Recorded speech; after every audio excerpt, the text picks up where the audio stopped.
Greenkill presents Words Carry Us, an ongoing series of live stream events featuring readings and interviews from Kingston, New York. Welcome. I'm Betty MacDonald, writer, storyteller, and host of Words Carry Us. Before I introduce tonight's guest, I'd like to read from my work. Many of these pieces can be found in my book, All My Monsters Are Dead, or Why I Love Being Old, published by Codhill Press. My writing's also available on Substack, on the Substack site, Monsters in Love. The first two memories are of my son.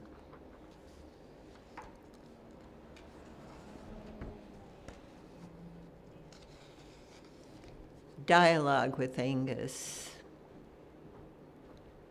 There seemed to be a hopeless gulf between us. My words lobbed back at me, dropping meaninglessly around me. I can't do this, I declare in frustration. You're too good at this. I'm no match for you. You don't hear me? We're doing it, he says triumphantly. I'm proud of us. You don't hear me? You don't listen? I hold back tears. I do listen. He hugs me. His grown-up arms encircle me. Looking into his eyes, I see into him clearly, as clearly as when he was a child. Back when we were both each other's first choice.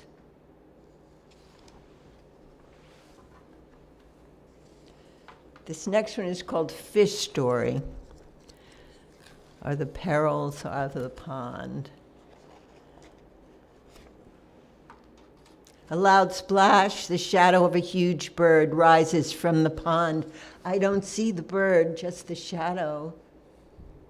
Noisily, I swing open the porch door, startling hawk from its hiding place, and blue herons stalking the shallow water. With two predators in sight and who knows what snakes and snapping turtles out there waiting for their lunch to swim by, the fish are clearly in jeopardy. I didn't think of naming the fish until the grandkids insisted. What's that one, the name of that one? And that one? Gil, Jade, Sid named the biggest one, Summer Morning, Bright Sunshine, Big Fish. We call her Goldie. I called the tricolored one Flag and the bright orange one Creamsicle. Spot, white and black, like Dick and Jane's dog in my first grade readers of my childhood. There's Schiaparelli after the famous designer, black scales against brilliant yellow, reflect the sequin Hollywood gowns of the 40s and 50s. My granddaughter Wren named one fish Tangerine. When Tangerine survived her first winter, I decided she must be enchanted. The pond is rife with peril for one so small and brightly colored. This spring, she hasn't shown up. If Tangerine is gone, I'll weep for her, relieving some of the tears I cry for the loss of my son. Tears for the missing fish ease some of the pressure of my grief, dilutes it, gives it a break somehow. A friend refers to my loss as fresh. Fresh is for flowers, coffee, or snotty kids, and wounds. I cringe.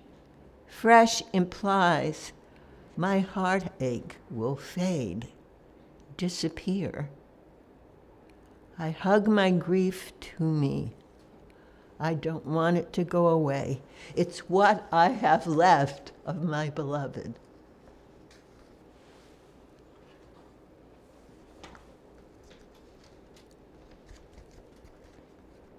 This one's called In the Town of My Second Childhood. This one's not about my son.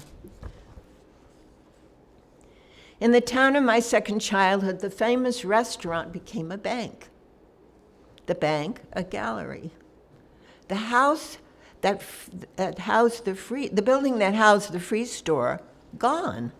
Not just the free store, the whole building, gone. For some reason I wouldn't have approved of.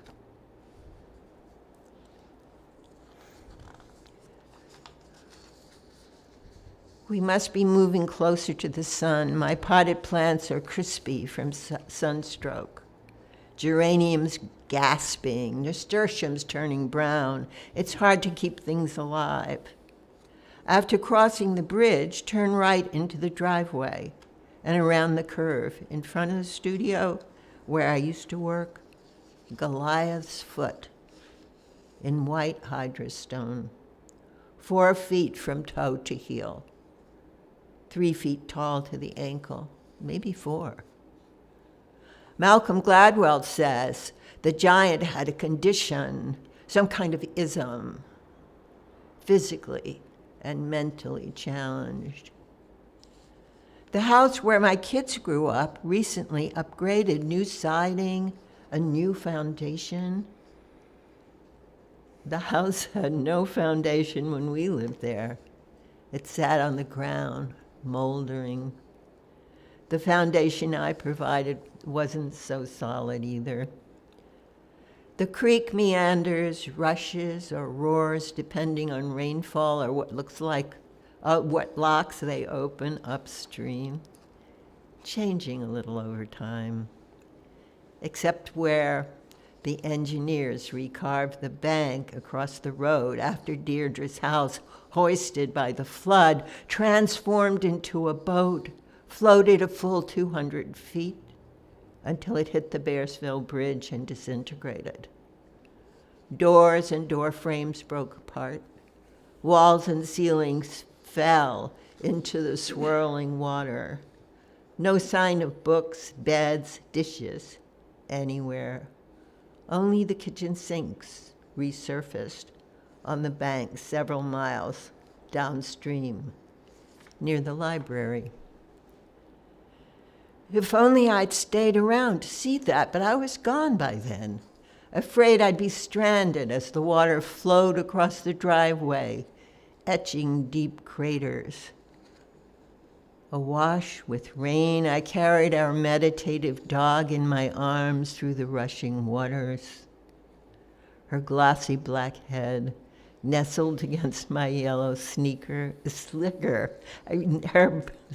Her glossy black head nestled against my yellow slicker. She would have followed me on her own if I'd put her down, but I needed her close. As I held her in my arms and whispered encouragement into her silky ear, my tall rubber boots filled with water. When the mud sucked one boot clear off my foot, I stepped my bare foot into the icy puddle to retrieve it. The next day, the water returned completely to its former contour, restrained once again between the banks of the stream. No trace of Deirdre's house, no foundation, no plumbing pipes, nothing. Nothing except a wrought iron fence, a wrought iron railing next to a couple of cement steps leading nowhere.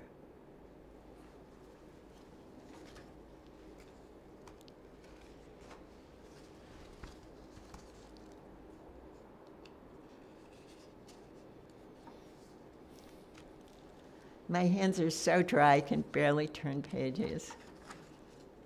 My guests tonight are both artists who find their subjects in nature in very different ways. Both are currently exhibiting their work in the gallery here at Greenkill. Dan Keegan works with the complexity and subtlety of nature. How do you say that word? Subtlety. Subtlety, thank you. I feel like I lost something. His drawings reflect an influence of the recognition of the infinite beauty and forms found in nature, as well as how fragile it is. His shadow series of works is an ongoing study of light and shadow patterns on forest paths and trails. His climate change series is based on the 4 elements of earth, air, fire, and water. Scott Kilgor finds his subject in sunflowers. Anonymous sunflowers with human-like dimensions express individual moods and personalities whenever he encounters a field of sunflowers. In his travels throughout the Hudson Valley, as well as northern Italy, Scott Kilgor has produced stunning paintings of sunflowers and sunflower expressions, which can be seen in this exhibition at Greenkill. Welcome, Dan, and welcome, Scott. Thank you. Thank you, Betty. Okay, let's see, who'll start? I'll start. What's it like to be sharing gallery space with each other? Is that working good? It's a collaboration. It's always high anxiety when you're putting up an exhibition, but the collaborative spirit that came out of this, working with Scott, has been fantastic. And it comes through both an ease and a contrast, if you will, between our works that make it easy to put them together. It's been a great experience. Totally enjoyed doing the show with you, Dan. When I saw your work, the first time I saw it, I just knew something was going to be interesting between you being black and white, and I thought, well, I'm going to do the color side. And I had this idea I was going to go in one direction with that image, which was the Taro Gardens with the hangman with the sunflowers. But then I realized, no, I don't want to do symbolism. I want to do more formal-based approach to my sunflowers. So I just went straight into sunflowers, and I thought it'd be a good way to accompany your work. So it's been great. No, David's done a fantastic job putting this all together, and thank you for tonight. This is great. I've never been in a gallery where I'm being interviewed and on a YouTube feed talking about our art. Greenkill is very special. Yes, it's unusual. Yes. And I've never been in a gallery situation like this where it leads off with someone doing readings. And they're very beautiful and very powerful. And the notion of words carry us reminds me of what happens when words carry us. It's the images that are generated within us that have that meaning and that lasting presence. And I guess in a way, when you think about visual art and images that you're looking at, the words come to you as you're beginning to understand the power and beauty of imagery through visual art. So I think it's a really interesting contrast, and I'm especially, of course, pleased to be here with you tonight and to experience your excellent writings firsthand. Thank you. And I'm delighted to have you both here tonight. Were you saying something, Scott? You look like you were raising your hand. No. No, you were scratching your leg. I've got cramp. But it's like art if you've actually, got it. I was thinking something, but you know what? I'm afraid I might have to stand because my leg is about to just wipe out on me. Hang on. Are we having a... I'm okay. I'll be good in a minute. You know, in all things in life and art, if you've got an itch, you scratch it, right? Right. No, what I would like to touch on was, listening to your poetry, and then with Dan's work, we're all doing the same thing with what we're trying to get out there into the world. And you're talking about change and the experience of death, and Dan's doing the whole thing with environmental issues, with the nature being killed off. And then, I'm doing, maybe not so much in my paintings, but when you start doing nature pieces, a flower only lasts so long. Right, it only lasts, it can be a few days or it could be a few months. Sunflowers do last a long time. And actually, one of the paintings, which is this one over here, David, the one that you were talking about with the sunrise, sunset. Nope, that's the Peconic. That one. That was after my trip with my wife Kiki, who's here tonight. We went to Piemonte over the summer, and it was after I came back from that trip, and then this exhibition came together that I thought I'd do these paintings. But the title is called Sunrise, Sunset, because I'm in love with the Fiddler on the Roof musical. Yes, yes. That's where I got the title from. Sure. That encapsulates everything. Yes, Sunrise, it does. the title, and that's the title, not even so much the painting, but the title. I'm sure you've got something to add on to that. Well, images are fleeting. Words are fleeting. Yes. And, yeah. and one of the things that always attracted me to making art is the immediacy of it and being able to be immersed in the moment of creation. Yet, of course, as you know, when you put something on paper, whether that's words or you've created an image, it does last. It does have a presence that exists beyond that act of creation. But I think there's no question, as you've said, Scott, that idea that comes from whatever it is you are working on or whatever it is you're seeing, whatever is influencing your work, has a staying power that holds with us as artists, and it drives us. Right. For me, like if I'm sculpting or writing or acting or whatever the thing is, it's the same place in me. And that's the place I like to be. It's like while it's going on, it's like a puzzle. It's like working at a puzzle and being totally engrossed and getting that feeling like I'll never get there, and then I get there. Right. And the artwork takes over, right? And Yes. it starts talking to you, saying, this needs to be done, that needs to be done. As much as you think you're doing it, the thing's saying to you, it takes over. You know? Right, it definitely takes over, yeah. Well, and people oftentimes ask, how long does it take to do your drawings? And of course, I always say the standard line, which is a lifetime. Yes. And then the second thing I say is I don't keep track of my hours, because if I did, I probably wouldn't make any drawings because they take too long. But if we could bring up the image that's called From This Rich Earth, it's the long, narrow work, the tall work. That one. Third time's the charm. Our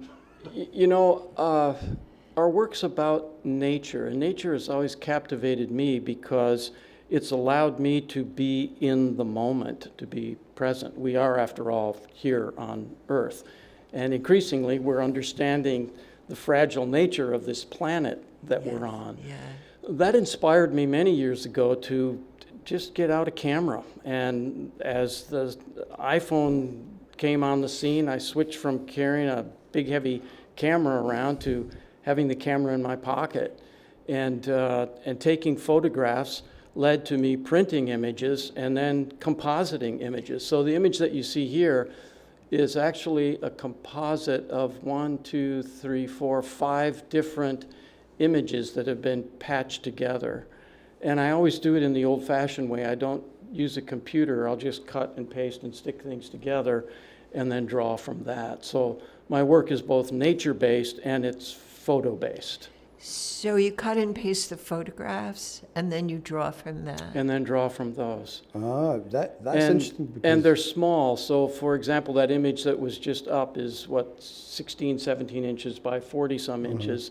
But the image that I'm using to draw from, the composite of photos, might be 4 by 5 inches or 4 by 6 really? inches. I didn't So there's a realize lot of that. invention and creation, yet it is driven by the specificity of the photographic image. Right. And before you discovered the system, what materials did you work in before, or did you? Or were you a musician? What happened? I have a master's degree in ceramics. And I drew all my life. I didn't go into art right away. I was in pre-med program. And in my senior year of college on a pre-med program, I quit and immediately went into art and ceramics specifically. But I found myself always drawing on the surface of clay. And about 20 years ago, I made the switch that I didn't need to draw on ceramics. I could draw on a flat piece of paper. And You didn't have to get dirty anymore. I didn't have to get dirty. I didn't need a kiln. But you've now got me intrigued about these studies that you make, because I didn't know you did that. Because in some way, that's a little bit a small version of what I was doing with these big paper Oh, yes. collage pieces. Talk about the paper ones, yeah. Yeah, well, if David is the Kansas piece, yep, there he goes. That's the complete opposite scale of what you were just talking about. That's 6 feet by 8 feet. And it was purely just a practical idea, a practical way of trying to figure out composition, just like the way Dan was talking about his pieces. And it's funny that a lot of people have reacted to the collages, and they get them excited. They visually, I think the eye likes to look at something that's sort of not on a flat surface, like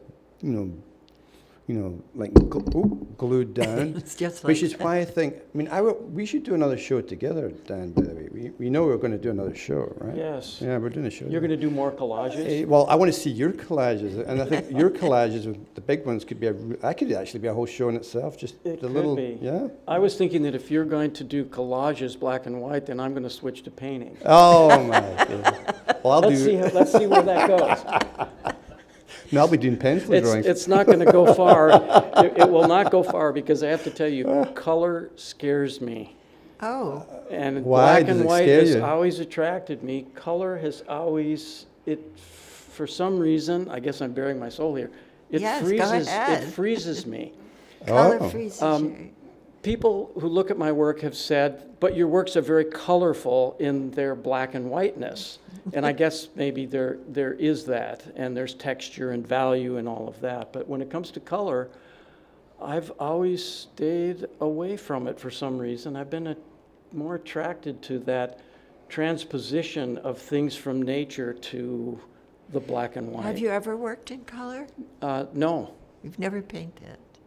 I've never No. painted. Well, how about the ceramics? Were they color? So you throw some glaze on the Right, surface that's and right, color right, magically comes out of right. the kiln. But that's interesting you mentioned that, because in ceramics, those who've worked in clay know that when you put a glaze on the surface of a pot, it's typically not the color that's going to come out of the kiln, Right. because there's that Right, change it, reaction yeah. from heat. And the Yeah. pot's So going to you be a s- different size. So even then, there isn't that immediacy of Right. paint on a surface, which Right. I am in awe of as I look at your work, Scott. It's like, I wouldn't know where to begin to put that color down, or how you Right. shape that color. Well, the secret to color, in some ways, people really get crazy about color and they spend their whole life thinking about color.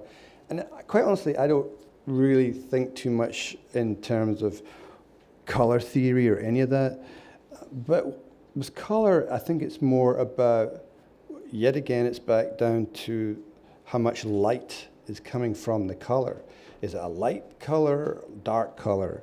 So I treat it maybe more in a tonal kind of way, although I do respond to colors, but I think that's why you shouldn't be so scared of it, because you're very conscious of light in your images. So maybe think about it from that point of view instead of because it's funny, I've never heard someone say that, scared to use color. You never met anyone who was afraid of color. That's a new concept. I'm not afraid to draw, I'm just afraid of color. All right. Well, maybe you just have to get in there and throw it around. Just a get little in bit. there and Yeah, do it. just That's start doing right. it. That's right. See if it leads to Yeah. something. But I guess, too, at the core of my work is this idea of nature and the planet in, the bigger picture. And that the one thing amongst all this mystery and the unknown of life and beyond is that we can be assured that we are here now, and that our feet are on the ground. Right. And that's what led me to the drawing series that are based on shadows of, light and shadow on forest floors. That's This a image beautiful it's up piece. now is called I What like Is that. and What Will Always Be. It's about 30 inches wide by 44 inches tall. But the original imagery comes from taking photographs of light and shadow patterns on trails, hiking trails in the forest. But I'm also fascinated with this idea that though we are here now, we are also part of this much bigger thing, the universe. We're the third planet from the sun. The sun is, 93 million miles away. I was reading this factoid the other day about the vastness of the universe, and it was just so captivating.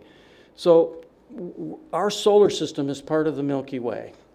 And our little solar system is out there on the edge of the Milky Way, which is spinning at 450,000 miles an hour. I think you just lost me. The rotation of the Milky Way is It's moving, yeah. 450,000 It's all- miles yeah, an it's crazy. hour.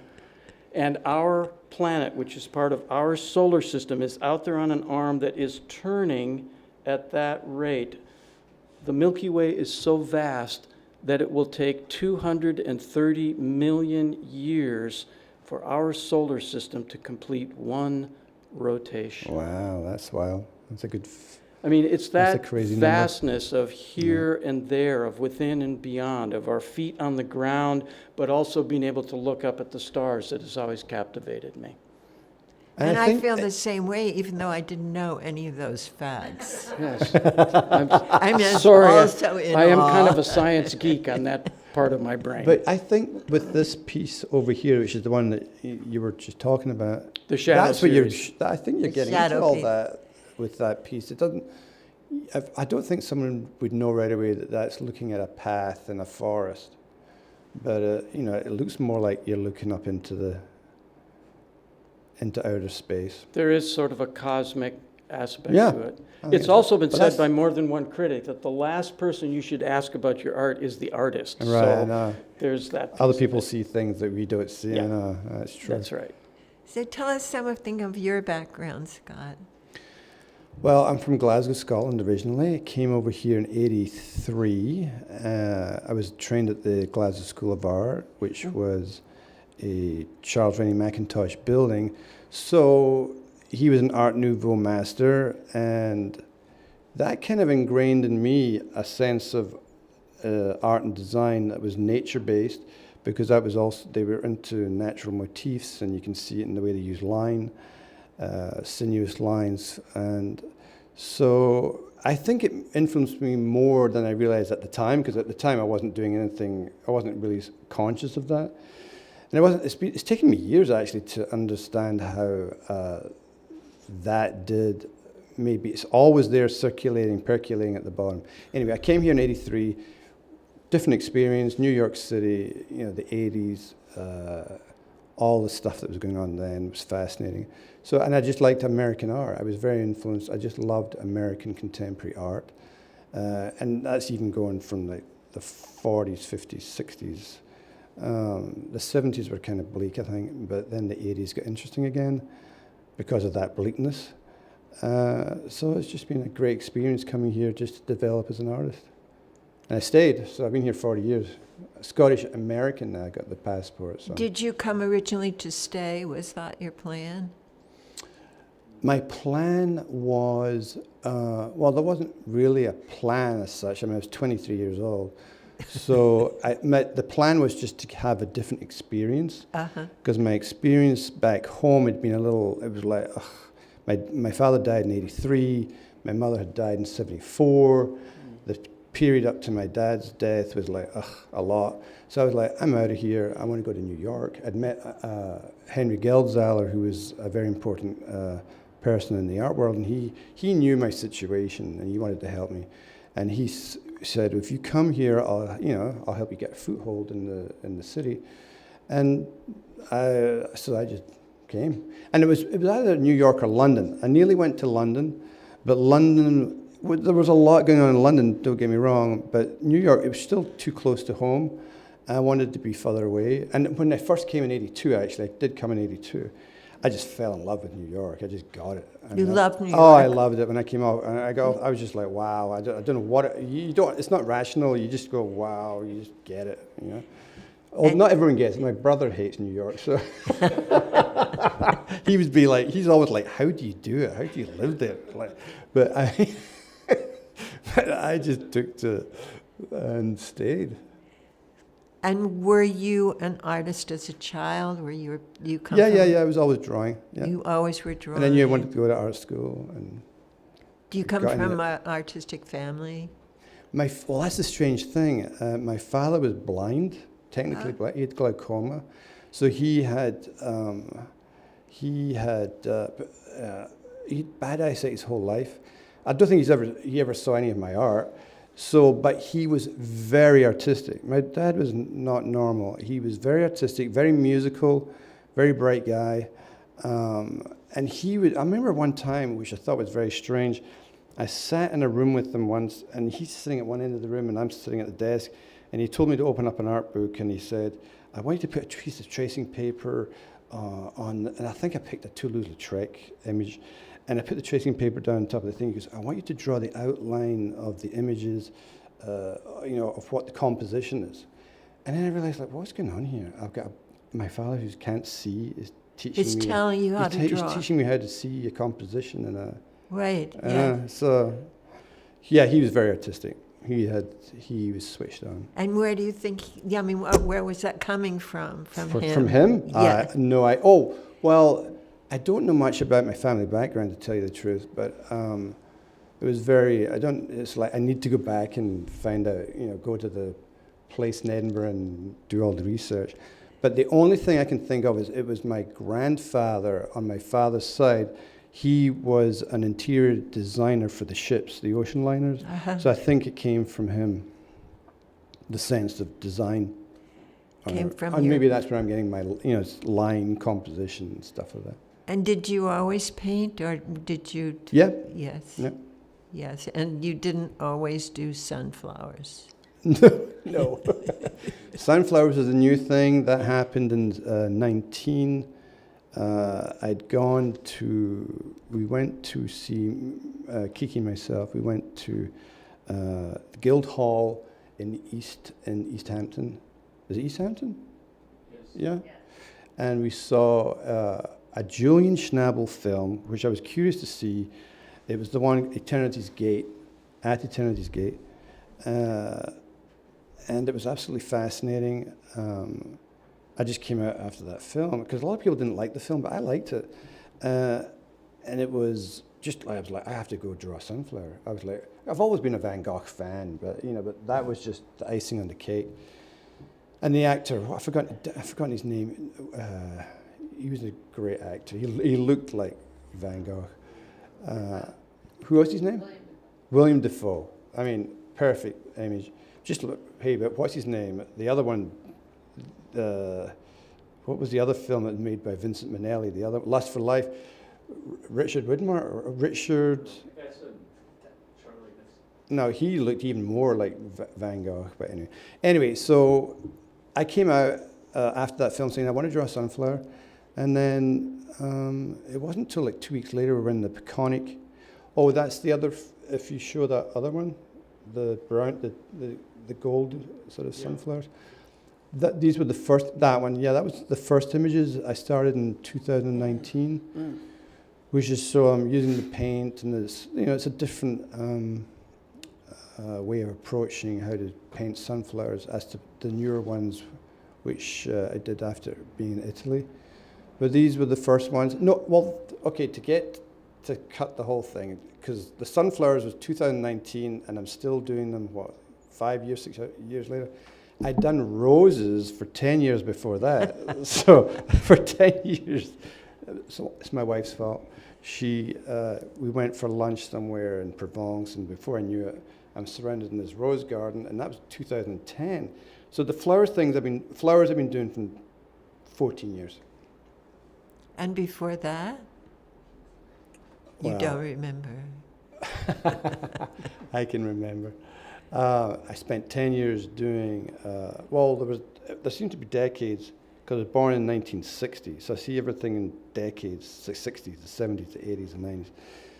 The 80s is definitely a 10-year period of work. In the 90s, I spent 10 years working on interlaced knotwork, and then between 2000 and 2010, and I'd gone into abstraction, geometric abstraction, and that was connects with the Macintosh again, because that was the big thing coming to America, and I loved American art, is because I wanted abstract art in America is a huge, big deal.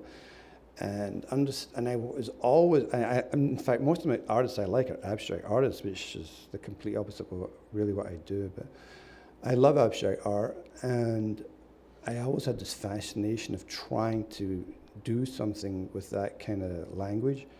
And I did that by taking Celtic knots and translating them or transforming them into a geometric abstract language. So Say that's that 10 years of again, work. taking what and I've taken a Celtic interlaced knot, and Oh, yes, and I wanted to yeah. make it. I wanted to make a modern version of a Celtic knot, and that took me 10 years. And after 10 years, I realized I got to stop doing this because I'm obsessed, and I have to move on to something else. So I stopped in 2000 because I did a show back at the Macintosh Museum in Glasgow, and then I had to. It was a slow process, and I'm going to stop talking. And I want to hear you talking, but it was a slow process of when you go into an abstract state of mind, you're like, okay. Would you go with that? And you keep on going into abstraction, and I thought I have to pull back and I got back into representational art, which is really where I am. I'm not really an abstract painter, but I got back. It took me a long time. It wasn't like you just stop and go, okay, I'm going to start you doing didn't this. turn a switch. No, it took me a while to ease out of that sensibility. So that took a number of years. And then I was mixing things. And to tell you the truth, I actually feel very liberated now because I feel I can do anything. Yes. I've got maybe too many ideas. I can do this work.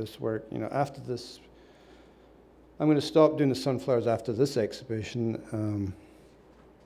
I want to do actually get back into the roses because I want to do something with Charles Rennie Mackintosh and his wife Margaret, because one of their main motifs was the rose, which is all through their work. And it's called, there is a rose called the Glasgow Rose. Incredible. There's a whole thing to be done there with that. So I'll go back to roses and other things. That's interesting. Yes, yeah, really. And Dan, were you an artist as a child, or did you know you were an artist? I was an artist as a child, and as I mentioned earlier, my parents encouraged me to either be a doctor or a priest. Oh, you did And mention that. So I went into pre-med when I got to college, but I set the art aside, and it was always there in the back of my mind that I could get back to it. I was at the University of Wisconsin in Madison in pre-med, failing at it because I was miserable. Because And, you weren't really interested. I wasn't happy with it. I didn't yet know that art was the thing I should do, but I was a janitor for a bar that was hosting first album release bands, and but I was the guy cleaning the toilets. And the owner of the bar was lamenting one day that he didn't have any marketing money. He just needed someone to help with marketing. And I said, well, why don't you let me make some posters for you promoting the bands? And he looked at me, you're just the janitor. And I said, well, here, I'll work some up for you. So I did, and he loved them. And I went around town stapling them to the telephone poles, which is what you did back in the day. And that was my first time back to art since leaving it literally in grade school. And something clicked. And this is when you were still in pre-med? I was still in college, still in pre-med, and that thing that clicked because of that janitor job and because of the owner who had faith in me to create some stupid posters promoting the bands, it all came together. Not so stupid posters. But I think to pick up on Scott's point too about different tributaries in one's work, I think this is always the challenge with me, and I would guess with most artists, is you find something that works, that's clicking, dare I say, even selling, Right. and there's a tendency to continue it, yet there's also that tug and pull to try something else. And it can lead to radical different tributaries, or it can lead to series. In my works, I've got 3 series going, as I mentioned earlier, the forest shadow series imagery, and then the imagery that's based on observations from nature, and then the last one, which is the most recent series I've been working on, is dealing with issues of the environment. And I guess it's all come from the same place of wanting to be firmly rooted on this planet, and to have appreciation for what we've been given that could be unique in the universe. We'll never know. Yes. But we are here now, and why not protect it and work toward that? So the image that's up now, called Canyon, is a composite of images of forest fires that I did 2 years ago, because forest fires were raging all over the planet 2 years ago and last year, and as we know, that's ongoing.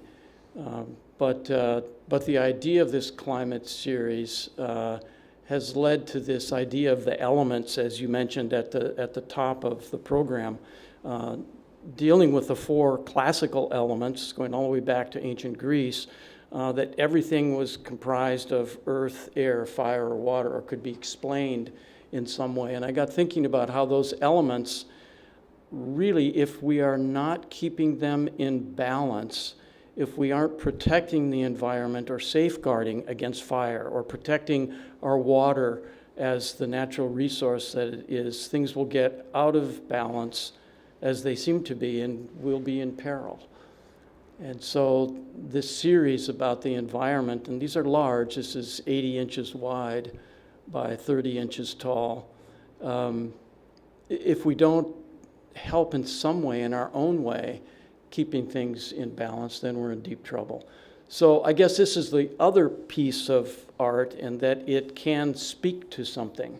Yes. And in our own small way, it can remind people of what's out there and the opportunities and even our responsibilities. So that's what's driving this most recent series of work. Yeah. Yeah. What is the It's- latest piece that you have here? Actually, I'm just curious. The With all the- latest piece Yeah. would be this environment series. That one there, the Yeah. oh, that's the latest This one? one called Oh, Canyon okay. would be part of the latest. I couldn't tell you exactly which one is the Right. very latest work, but it'd be from that series. And that's what you're working on now, that series? Yes. I came across something I was reading the other day. There's an ancient Kenyan saying that says, we need to take care of the earth, not because it was given to us by our parents, but because it was loaned to us by our children. Yes. I mean, that's just a very beautiful, powerful, and compelling reason to take care of what's under our feet and maybe in the air around us. I think, yes, I heard that as well, yeah, yes. So, what are we leaving out? What else? When you get home, you'll say, gee, we should have talked about with the exhibition. your life, about your work, about the exhibition, The edge. the edge. Yeah, I mean, I'd be interested in your thoughts on this, Scott, but I mean, ultimately, are we really, as artists, are we ever really certain of what we're doing? No, Are we ever not really no. sure, or are we always on this edge? And Well, I think no, we're always chasing the edge, the end, right? We're always trying to encapsulate all your thought processes into you're getting maybe more focus with what it is you're trying to do. But I don't know, it's a mysterious process, so it's hard to say. and I would say, in agreement with that, the edge is therefore the edge of excitement and anticipation. Right, yeah. Yeah. Because as you said earlier on, people see things in your work that we don't see. That's right. Yeah. That's right. Are there, maybe the audience, are there questions or things that? I- He wants to talk about Stephen. Oh, yeah, Steve's probably got something to weigh on this. Steve Van painter Noort and is here, and stuff. we call He's- Steve our curator, who brought He the did two bring of it. us It was his together. idea. And Steve is a terrific artist. You listening to this, Steve, you may have a thought. I'd be happy to repeat the question too, or your thought. Or come on up. I would just like to say, when I first met Steve, I would have these conversations with him in work sites down in Greenwich Village. We're in a construction zone, and he would just talk about light. Light. It was all about light. I would. Yeah, I'd it was all talk about light. About light passing through space. Yeah. And I would just probably like to ask these guys more about how they feel, where their role in the history of art is. And we're on this big freight train going somewhere. So, you know, where did it come from for you, and then where do you think it should go? Okay. Would you like to take that? Excellent you're gonna question. kick that off Well, to thank me? you, Stephen. Thanks, Steve. Well, that got us going. Well, it is a continuum, isn't it? Well, I'll be Yeah. quick. I'm just, the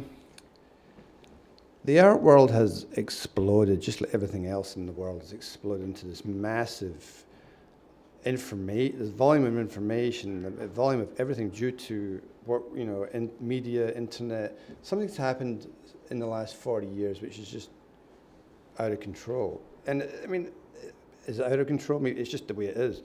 And so there used to be this linear progress. The 20th century was like, oh, there's Cubism, and then there's Surrealism, and then there's Futurism, and then there's, moving, and then it goes to American, and then there's Abstract Expressionism, and it's pop art, and that doesn't exist anymore. That's gone. That linear analog sensibility is gone. It's now 360. It's like boom, boom, it's all Everything around. everywhere all at And once. it's a good thing, but also a bad thing, because then you don't really know what's going on, because it's not linear. So that's all I can say about that. 100% agree with that, Scott, that it's no longer linear and it's no longer about the avant-garde and No. trying to do the next new, the next Right. thing, because we are in a world in which it is everything, everywhere, all at once. Yeah. And as we know, it can be as fresh and new and unique as it can be old and retro. It can be instantaneous, both of those things.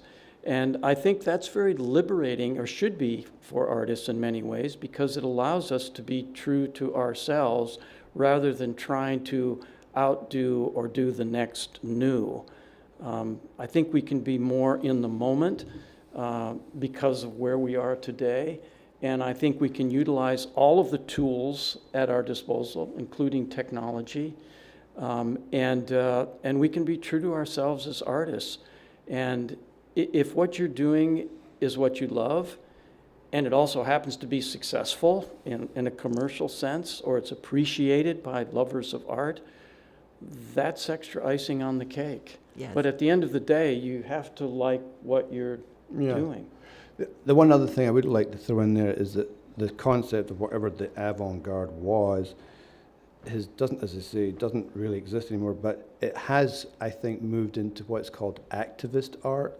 So the activist artists are the social avant-garde group, and they're dealing with very important subjects. If it's sexual identity, or it's pollution, or religion, or all these different things, all these social and subjects, which are massive subjects. That's where the avant-garde element is. I tried to get into a little bit with what you're doing too with the environmental thing, but I mean, I found that I tried to get, and I was doing it with the trash bags and stuff. Doing what with trash bags? I did trash bags for a number of years, and that was from an environmental point of view. I tried to get involved with is it the HRDC or anyway, so I did the whole thing. And I was trying to do a serious body of work with that, but then I realized it wasn't really, I couldn't get into, I couldn't get into it. I was too involved with other things with my art. But I tried it, and but I did understand what's involved. You know, you really have to. It's a whole different thing. Getting into the activist side with art, which is very important. Not criticizing it. Yeah, there's two continuums, to get back to Steve's question here on this. You know, one continuum is that history of art and that long, long history of thousands of years. The other is one's own continuum as you look back over the decades of one's career. And one very quick story. This last year I had some flooding in my basement at home because the sump pump had failed. And it was 8-10 inches of water, of which Steve literally bailed me out with his pump. But as I'm salvaging things, I found this box of slides of all my old work. And because I had to salvage them, I went through them and was figuring out which ones were okay to use. And it allowed me to look back at 40 years of artwork. And I realized that one of the things that was a continuum in my work was an interest in the environment and the degradation of the environment. And it was a validation that I was just totally unexpected that, you know, that what I'm doing currently You've with been the thinking about it environmental all that series, time, I had works that went back 30 years that dealt with it. There you go. So it was subconscious, unconscious. I guess, Yeah. part of that continuum. Yes, the flood forced you to look at work you wouldn't Yes, have. not the biblical flood, but the basement flood. The flood in your basement. This has been remarkably interesting. I'm really happy to have you two here. I wish we had more time, though I'd probably get lost if we did. So I want to thank you so much for the discussion and for being here, and thank you so much for your work in this gallery. I really love the work that's on the walls right now. Thank Well, you. thank you very Thank you, much. Betty. And also a thank you and shout out to David for Yes. doing Green Kill and pulling this together for We wouldn't be artists. here without David, right? Tonight's guests on Words Carry Us from Greenkill have been artists Dan Keegan and Scott Kilgor, whose work is featured in the gallery, as you have heard, through February 22nd. Our thanks go to Shirley Hoffman-Warren, who composed and performed our musical theme, assisted by recording engineer Jason Warren. Many thanks for you for tuning in and watching us on YouTube, and our special thanks to tonight's in-studio audience. Thank you. Thank you. Again, our guests tonight on Words Carry Us live stream from Greenkill have been artists Dan Keegan and Scott Kilgore. I hope you've enjoyed Words Carry Us for January 24th, 2025. I am your host, Betty MacDonald. Greenkill, out.